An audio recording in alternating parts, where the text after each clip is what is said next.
के सामने कभी भी जाओ ना तो खाली हो करके जाओ, यहाँ से खाली हो करके। भगवान के सामने कभी भी जाओ तो अभिमान लेकर के मत जाओ। तृणदपि सुने चैनो, अगर आप पद पर हैं, आप पैसे वाले हैं, आप जमीन जायदाद वाले हैं, आप ज्यादा पढ़े लिखे हैं, या आप गांव के लम्बड़दार हैं, या आप जाति में बड़े हैं, तो ये सब चीजें अगर मंदिर जा रहे, भगवान की कथा में जा रहे, धर्म स्थल पर जा रहे, तीर्थ यात्रा पर जा रहे, तो घर छोड़ दो।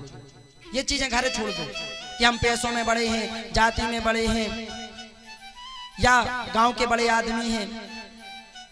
मंदिर जाओ तो वहां कुछ भेदभाव नहीं, वहां केवल खाली होकर के जाओ, सच्चा हृदय लेकर के जाओ।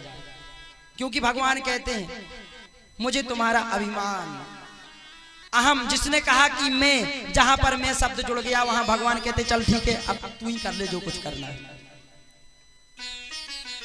अगर हम खुद पर हर चीज करने लगे कि नहीं हम तो चाहे तो ऐसा कर लेंगे वैसा कर लेंगे, भगवान की हमें कोई जरूरत नहीं। भगवान के सामने भी जा रहे तो अहम लेकर के, अरे भगवान के मंदिर जा रहे हो, बाजू में कोई और खड़ा, अरे ये कैसे खड़ा हो गया, मैं दूर खड़ा हो जाऊं इसके सामने। भगवान के सामने ना कभी जात पात, ना कभी भेदभाव, ना कभी ऊंच नीच, कुछ नहीं करनी चाहिए, क्योंकि भगवान के लिए सब बराबर है। कई लोगों के ये दृष्टि होती है।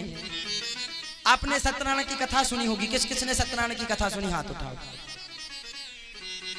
वृंदावन में कौन को मंदिर है?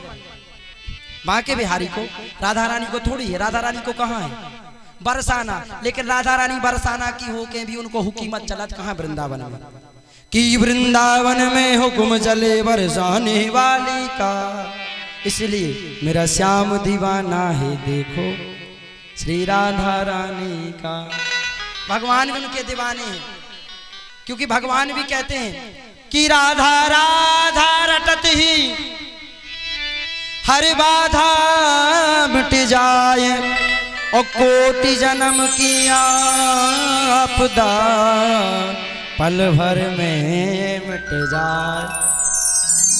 राधा राधा कहने से हमारे जीवन की व्याधाएं दूर होती हैं, हमारे जीवन का कष्ट दूर होता है और मन आनंदित हो जाता है। इसलिए हर संत की मुख पर केवल राधा राधा राधा राधा ही नाम। और राधा राधा कहने से भगवान के कानों तक अपने आप पुकार पहुंच जाती है और भगवान हमारा कल्याण कर देते। बोल वृंदावन में हरि लाल की। यहाँ पर भगवान ने इंद्र पर प्रसन्न हुए और इंद्र को वरदान दिया। श्री सुखदेव जी महाराज राजा परीक्षित